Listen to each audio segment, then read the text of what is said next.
నమస్తే నేను దేవి welcome to story board. దేశంలో 5 విడతల పోలింగ్ పూర్తయింది. 400 సీట్లకు పైగా స్థానాల్లో ఓటర్లు తీర్పిచ్చేశారు. మెజార్టీ రాష్ట్రాల ఎన్నికల ప్రక్రియ పూర్తయినట్టే. మరో 100 పైచిలుకు స్థానాల్లోనే 2 దశల్లో ఎన్నికలు జరగాల్సి ఉంది. అధికారంలోకి వచ్చేదెవరు ఈ 5 విడతల పోలింగే తేల్చేస్తుందన్న అంచనాలు కూడా ఉన్నాయి. మిగతా 2 దశలు నామమాత్రమే అన్న అభిప్రాయాలు కూడా ఉన్నాయి. మరి ఎన్డీఏ 400+ నినాదం నిజమవుతుందా? ఇండియా కూటమి ఆశలు ఫలిస్తాయా? పోలింగ్ సరళి ఏం చెప్తోంది? దేశంలో సార్వత్రిక ఎన్నికలు 7 దశల్లో షెడ్యూల్ అయ్యాయి. ఇప్పటికి 5 విడతల్లో 428 స్థానాల్లో పోలింగ్ ముగిసింది. దీంతో పార్టీలన్నీ ఫలితాలపై ఊహాగానాలు మొదలుపెట్టేశాయి. ఎవరికి వారు అధికారంలోకి వచ్చేది తామేనని ధీమాగా ఉన్నారు. కీలకమైన పోలింగ్ సరళి మాత్రం ఎవరికి అంతు చిక్కటం లేదన్న వాదన గట్టిగా వినిపిస్తోంది.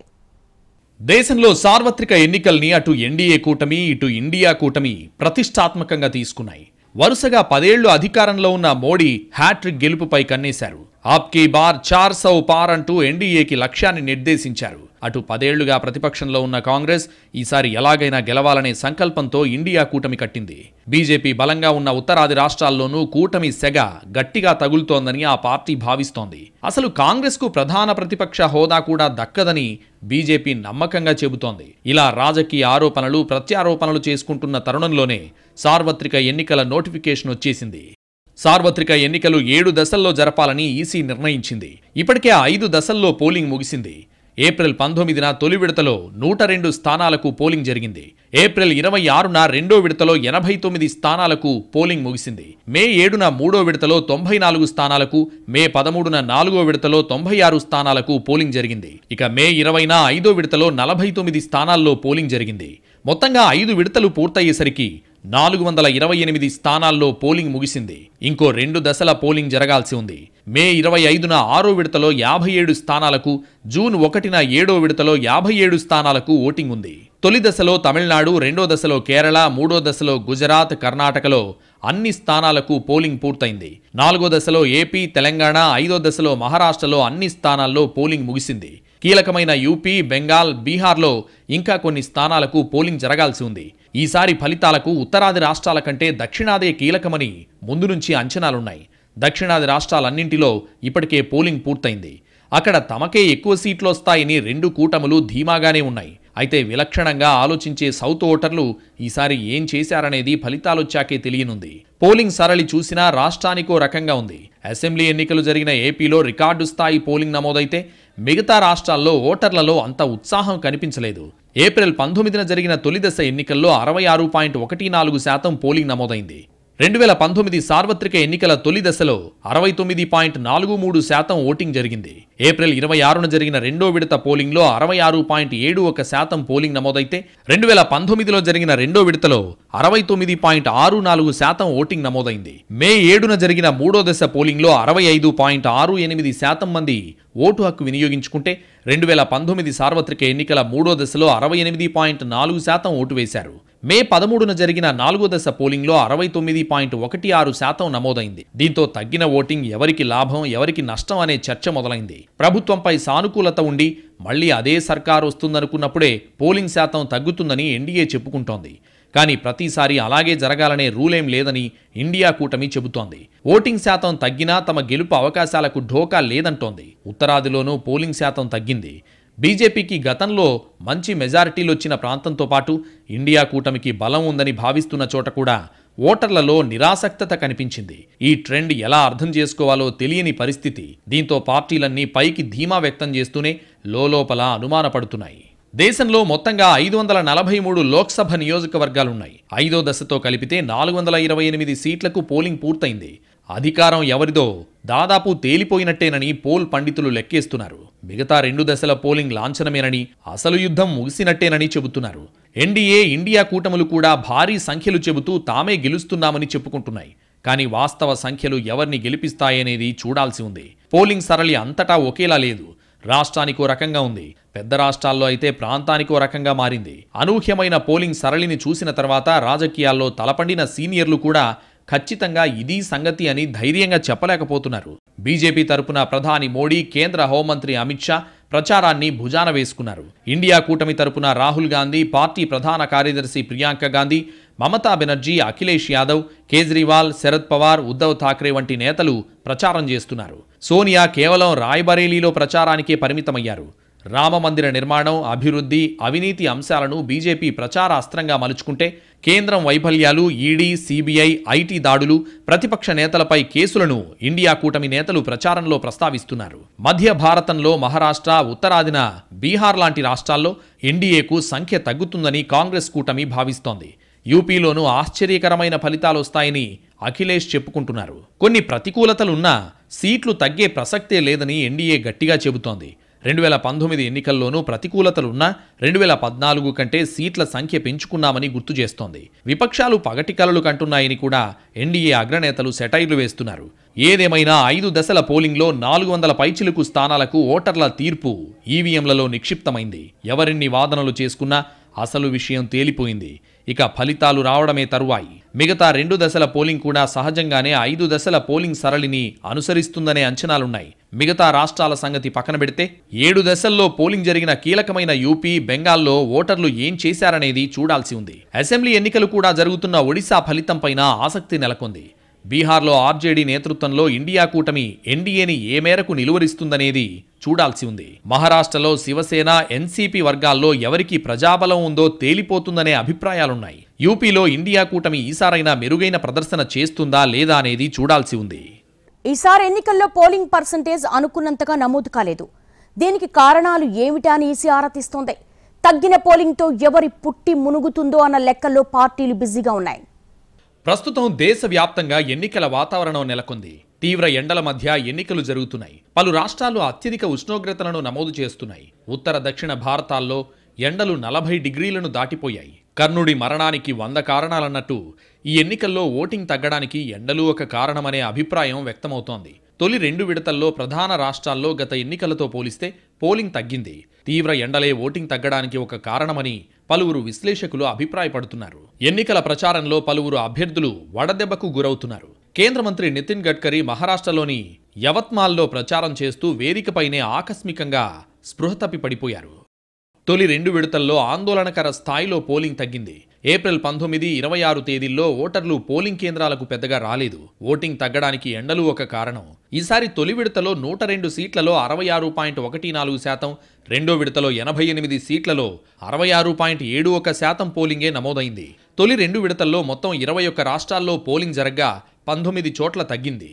బీహార్, రాజస్థాన్, ఉత్తరాఖండ్, తమిళనాడు, మహారాష్ట్ర ఇందులో ఉన్నాయి. గత ఎన్నికల్లో 40కి 39 స్థానాల్లో ఎన్డీఏ విజయం సాధించిన బీహార్లో ఈసారి పోలింగ్ 60% కూడా దాటలేదు. ఎండల తీవ్రతే పోలింగ్ తగ్గడానికి ఒక కారణమని విశ్లేషకులు అంటున్నారు. ఇది ఎవరికి లాభం అనే దానిపై వారు చర్చలకు తెరలేపారు. అధికార ఎన్డీఏకు లాభమా, ప్రతిపక్ష ఇండియా కూటమికి లాభమా అనే దానిపై చర్చలు సాగుతున్నాయి. అయితే ఎండలు తక్కువగా ఉంటే ఓటర్లు పోలింగ్ కేంద్రాలకు వెల్లువెత్తుతారన్న వాదనలోనూ పూర్తి నిజం లేదని కొందరంటున్నారు. ఉత్తరప్రదేశ్లోని బిజ్నోర్లో గత ఎన్నికలతో పోలిస్తే 7.42% పోలింగ్ ఈసారి తగ్గింది. బీహార్లోని నవడాలోనూ 6.44% పోలింగ్ తక్కువగా నమోదైంది. ఈ ప్రాంతాల్లో పోలింగ్ రోజున 4 డిగ్రీల అధిక ఉష్ణోగ్రతలు నమోదయ్యాయి. గడ్కరీ ప్రాతినిధ్యం వహిస్తున్న నాగ్పూర్లోనూ పోలింగ్ తగ్గింది. ఉత్తరప్రదేశ్లోని ముజఫర్పూర్లో ఎండల తీవ్రత కారణంగా ఓటింగ్కు జనం దూరంగా ఉన్నారు. దీన్ని బట్టి ఓటింగ్ తగ్గడానికి ఎండలు ఒక కారణమని అనిపిస్తోంది. బీహార్లో తొలి విడతలో కనీసం 50% పోలింగ్ కూడా నమోదు కాలేదు. అక్కడ 48%కే పరిమితమైంది. అయితే రెండో విడతలో 60%కి దగ్గరగా వచ్చింది.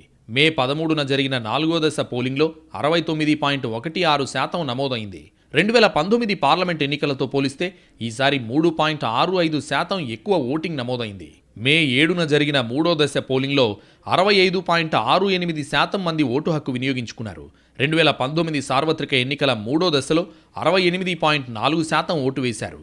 సార్వత్రిక ఎన్నికల తొలి 4 దశల్లో 66.95% పోలింగ్ నమోదైందని కేంద్ర ఎన్నికల సంఘం ప్రకటించింది. దేశవ్యాప్తంగా ఉన్న 97 కోట్ల మంది ఓటర్లలో ఈ 4 విడతల్లో 45.10 కోట్ల మంది ఓటు హక్కు వినియోగించుకున్నారని తెలిపింది. ఎన్నికల స్కెడ్యూల్ విడుదల కాకముందే బీజేపీ గెలుపుపై ధీమాగా ఉంది.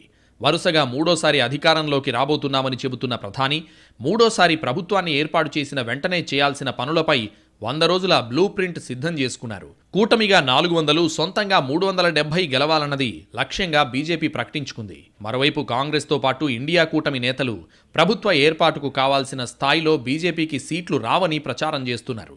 ఎండలతో పాటు ఇతర ఏ కారణాలు ప్రభావం చూపాయో తెలియదు కానీ మొదటి 2-3 విడతల్లో పోలింగ్ శాతం తక్కువగా నమోదైంది. 4వ విడతలో మాత్రం పరిస్థితి మెరుగుపడింది. ఇండియా కూటమి ప్రభుత్వాన్ని ఏర్పాటు చేస్తే ప్రతి మహిళ అకౌంట్లో నెలకు 8,500 రూపాయలు జమ చేస్తామని ప్రియాంక గాంధీ ఎన్నికల ప్రచారంలో చెబుతున్నారు. ఇది మహిళా సాధికారతకు దారితీస్తుందని అంటున్నారు. మరోవైపు ఎన్డీఏ తరపున ప్రధాని అభ్యర్థిగా 3వ మోడీనే ఉండగా అరవింద్ కేజ్రీవాల్ జైలు నుంచి బయటకొచ్చిన వెంటనే చేసిన వ్యాఖ్యలు సంచలనంగా మారాయి. ఎన్డీఏ కూటమి ప్రభుత్వాన్ని ఏర్పాటు చేస్తే మోదీ ప్రధానిగా ఎక్కువ కాలం ఉండరని, అమిత్ షాను ప్రధానిని చేస్తారని, బీజేపీ రాజకీయాల నుంచి యోగి ఆదిత్యనాథ్, శివరాజ్ సింగ్ చౌహాన్తో పాటు కొందరు కీలక నేతలు కనుమరుగవుతారని ప్రచారం చేస్తున్నారు. ఇండియా కూటమిలో మొదట కొనసాగి తర్వాత ఒంటరిగా పోటీకి దిగిన మమతా బెనర్జీ ఎన్నికల్లో కూటమి గెలిస్తే బయట నుంచి మద్దతిస్తామంటున్నారు. 400 స్థానాల గురించి బీజేపీ మాట్లాడుతోందని, అసలు బీజేపీ సొంతంగా 200 స్థానాలు గెలిచే పరిస్థితి కూడా లేదని ఎన్నికల ప్రచారాల్లో రాహుల్ పదే చెబుతున్నారు. ఈ సంగతి పక్కన పెడితే ఒకవేళ ఇండియా కూటమి ఎక్కువ సీట్లు గెలిచి ప్రభుత్వం ఏర్పాటు చేసే పరిస్థితే వస్తే అసలు ప్రధాని అభ్యర్థి ఎవరన్నది $1 మిలియన్ ప్రశ్న. ప్రధాని అభ్యర్థిని ప్రకటించకుండానే బీజేపీ నేతృత్వంలోని ఎన్డీఏ కూటమితో ఇండియా కూటమి ఢీకొట్టడంపై కాషాయ దళంతో పాటు మిత్రపక్షాలు విమర్శలు గుప్పిస్తున్నాయి. అయితే 2014-2019లో ఘోర ఓటమి పాలైన కాంగ్రెస్ పరిస్థితి మెరుగుపడిందా, మరింత దిగజారిందా అన్నది ఫలితాల తర్వాత తేలనుంది. ప్రతి రాష్ట్రంలోనూ పోలింగ్కు ముందు ప్రచార సరళి, తర్వాత పోలింగ్ రోజు పోలింగ్ సరళిని పార్టీలు బేరీజు వేస్తున్నాయి. ఎక్కడ వ్యూహం వర్కౌట్ అయింది, ఎక్కడ వర్కౌట్ కాలేదు అనేది సమీక్షిస్తున్నాయి. కొన్ని చోట్ల నియోజకవర్గాల వారీగా కూడా సమీక్షలు జరుగుతున్నాయి. ప్రముఖులు బరిలో ఉన్న నియోజకవర్గాల్లో గెలుపుని 2 కూటములు ప్రతిష్టాత్మకంగా తీసుకున్నాయి. దక్షిణాదికి ప్రాధాన్యత దక్కుతున్న సార్వత్రిక ఎన్నికల పోలింగ్ ఫలితాలొచ్చాక ఏం తేల్చనుందనేది ఆసక్తికరం. ఈసారైనా కేంద్రంలో కీలక పాత్ర పోషిస్తామని ఆశిస్తున్న దక్షిణాది ఆశ నెరవేరుతుందా లేదా అనేది చూడాలి. యూపీలో ఓటర్ల నాడి అలాగే ఉందా, మారిందా అనేది కూడా కీలకమే. బెంగాల్, ఒడిషా ఫలితాలు కూడా ఎన్డీఏ, ఇండియా కూటముల అంచనాలు తారుమారు చేయొచ్చనే అంచనాలున్నాయి. బీహార్, మహారాష్ట్రల్లో వచ్చే ఫలితాలు కూడా గెలుపు సమీకరణాల్ని మారుస్తాయనే వాదన గట్టిగా వినిపిస్తోంది. మరి అంతిమ ఫలితం ఎవరిని మురిపిస్తుందనేది చూడాలి. సార్వత్రిక ఎన్నికల ప్రచారం మొదలైన తీరు వేరు, ఆ తర్వాత తీసుకున్న మలుపులు వేరు. దీనికి పార్టీలు ఎవరి కారణాలు వాళ్ళు చెప్తున్నారు. కానీ అందరిలోనూ ఏదో తెలియని భయం అయితే కనిపిస్తోందన్న వాదన ఉంది. అసలు ఓటర్లు ఏం ఆలోచించి ఓటేశారనేది ఎవ్వరికీ అంతు చిక్కడం లేదు. సార్వత్రిక ఎన్నికల్లో అగ్రనేతల నియోజకవర్గాలు మరోసారి హైలైట్ అయ్యాయి. అయితే గాంధీ కుటుంబ నియోజకవర్గాలపై ప్రత్యేక చర్చకు తెరలేచింది. రాహుల్ అమేథీని వదులుకుని రాయ్బరేలీ నుంచి పోటీకి దిగడమే దీనికి ప్రధాన కారణం. తన తల్లి సోనియాను 2 దశాబ్దాలుగా లోక్సభకు పంపుతూ వస్తున్న రాయ్బరేలీ నుంచి ఈసారి రాహుల్ గాంధీ పోటీ చేస్తున్నారు.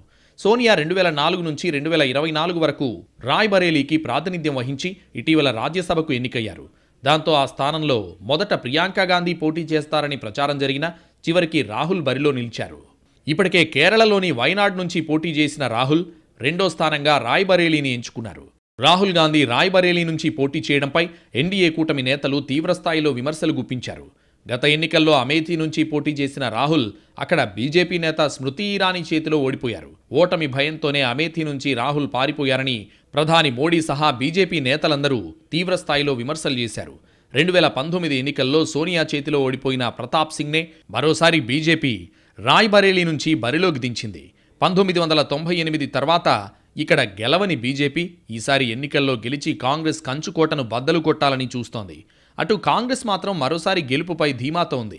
రాహుల్ వైనాడ్తో పాటు రాయ్బరేలీలో కూడా గెలిస్తే ఇక్కడ స్థానాన్ని వదులుకునే అవకాశం ఉందని కాంగ్రెస్ వర్గాలంటున్నాయి. అప్పుడు ఉప ఎన్నికలో ప్రియాంక గాంధీ రాయ్బరేలీ నుంచి పోటీ చేస్తారనే ప్రచారం కూడా జరుగుతోంది. ఇక అమేథీ 5 ఏళ్ల క్రితం వరకు గాంధీ కుటుంబానికి పెట్టని కోట. 2019లో కమలదళ దండయాత్రలో ఈ సామ్రాజ్యాన్ని కోల్పోవాల్సొచ్చింది. గత ఎన్నికల్లో బీజేపీ నాయకురాలు కేంద్ర మంత్రి స్మృతి ఇరానీ చేతిలో రాహుల్ గాంధీ ఓటమి పాలవడం వల్ల కంచుకోటకు బీటలు పడ్డాయి. దీంతో తాజా ఎన్నికల్లో దీన్ని తిరిగి దక్కించుకునే బాధ్యతను కాంగ్రెస్ అధిష్టానం గాంధీల నమ్మకస్తుడైన కిషోర్ లాల్కు అప్పగించింది. 25 ఏళ్ల తర్వాత తొలిసారి గాంధీ కుటుంబేతర వ్యక్తి కాంగ్రెస్ తరపున ఇక్కడ పోటీకి దిగారు. గత 4.5 దశాబ్దాల్లో దాదాపు 31 ఏళ్లు అమేథీ లోక్సభ నియోజకవర్గానికి గాంధీ కుటుంబ సభ్యులు ప్రాతినిధ్యం వహించారు. 1980లో తొలిసారి సంజయ్ గాంధీ ఇక్కడి నుంచి గెలుపొందారు. ఆయన ఆకస్మిక మరణంతో మరుసటి ఏడాది జరిగిన ఉప ఎన్నికల్లో రాజీవ్ గాంధీ బరిలోకి దిగారు. అప్పట్నుంచి 1991 వరకు ఆయనే అమేథీ ఎంపీగా కొనసాగారు. ఇక 1999లో సోనియా గాంధీ పోటీ చేయగా ఆ తర్వాత జరిగిన సార్వత్రిక ఎన్నికల్లో అమేథీని తన కుమారుడు రాహుల్ గాంధీకి అప్పగించారు. అలా 2004 నుంచి రాహుల్ గాంధీ వరుసగా 3 సార్లు ఇక్కడ విజయం సాధించారు. కానీ గత ఎన్నికల్లో ఆయన ఓటమి పాలయ్యారు. గాంధీ కుటుంబీకులు ఈ స్థానం నుంచి పోటీ చేయకపోవడం గత 3 దశాబ్దాల్లో ఇది రెండోసారి మాత్రమే.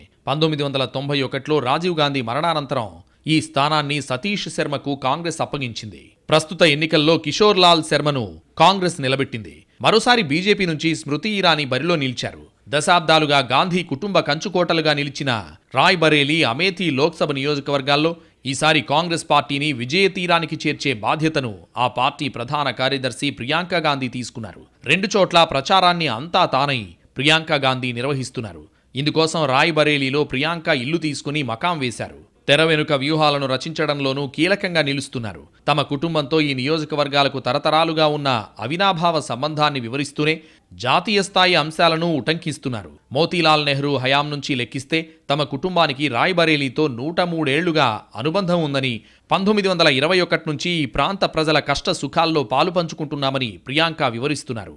ఒక్క మాటలో చెప్పాలంటే తన జట్టు కోసం నాన్ ప్లేయింగ్ కెప్టెన్లా ప్రియాంక వ్యవహరిస్తున్నారు. దీంతో అమేథీతో పాటు రాయ్ బరేలీలో ఫలితంపై అందరిలో ఆసక్తి పెరిగింది. అమేథీలో స్మృతి ఇరానీ మరోసారి గెలుస్తారా లేదంటే గాంధీల నమ్మకస్తుడు విజయం సాధిస్తారా అనేది చూడాలి. అదే సమయంలో రాయ్ బరేలీలో రాహుల్కి ఎంత మెజారిటీ వస్తుందనేది చర్చనీయాంశంగా ఉంది. 2019లో అమేథీలో జరిగిన ఫీట్ను 2024లో రాయ్ బరేలీలో రిపీట్ చేస్తామని బీజేపీ చెబుతున్నా అది అంత ఈజీ కాదనే విశ్లేషణలున్నాయి. ఏమో గుర్రం ఎగరావచ్చు అనే ఆశతో ఉంది బీజేపీ. అమేథీ, రాయ్ బరేలీ అంటే తమ దృష్టిలో కేవలం లోక్సభ నియోజకవర్గాలు మాత్రమే కావని, అవి తమ కర్మభూమి అని రాహుల్ అంటున్నారు. సార్వత్రిక ఎన్నికల ప్రచారం మొదలైనప్పుడు ఎన్డీఏ వికసిత్ భారత్ను ఫోకస్ చేసింది. బలమైన భారత్, బలమైన ప్రధాని అంది.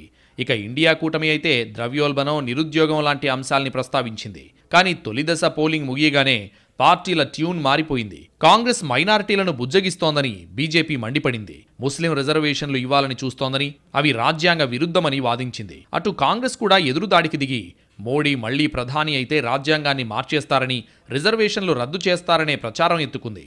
ఇక దశలవారీగా పోలింగ్ ముగుస్తున్న కొద్దీ ప్రచారానికి మరింత భావోద్వేగ జోడింపులు పెరిగిపోయాయి. రామమందిరం చుట్టూ రాజకీయం తిరిగింది. సీఏఏ మళ్లీ చర్చలోకొచ్చింది. అడపాదడపా యూనిఫామ్ సివిల్ కోడ్ను ప్రస్తావించారు. సార్వత్రిక ఎన్నికల పోలింగ్ మొదలయ్యే ముందు పార్టీలకు ఉన్న దృక్కోణం తర్వాత ఎందుకు మారిందనేది చర్చనీయాంశంగా మారింది. పోలింగ్ శాతం తగ్గేసరికి నేతల మనోధైర్యం సన్నగిల్లిందా అనే ప్రశ్నలు తెరపైకొచ్చాయి. ఓటేసే కొద్దిమంది ఓటర్లను ఆకట్టుకోవాలన్నా, మరింతమంది ఓటర్లను బూతులకు రప్పించాలన్నా ఎమోషన్ లేకుండా కుదరదని పార్టీలు ఫిక్స్ అయినట్టు కనిపిస్తోంది. దీంతో ఎన్డీఏ, ఇండియా కూటములు పోటాపోటీగా నెగిటివ్ ప్రచారానికి తెరదీశాయి. మరి ఈ ఫీట్ను ఓటర్లు ఎలా రిసీవ్ చేసుకున్నారన్నది తేలాల్సి ఉంది.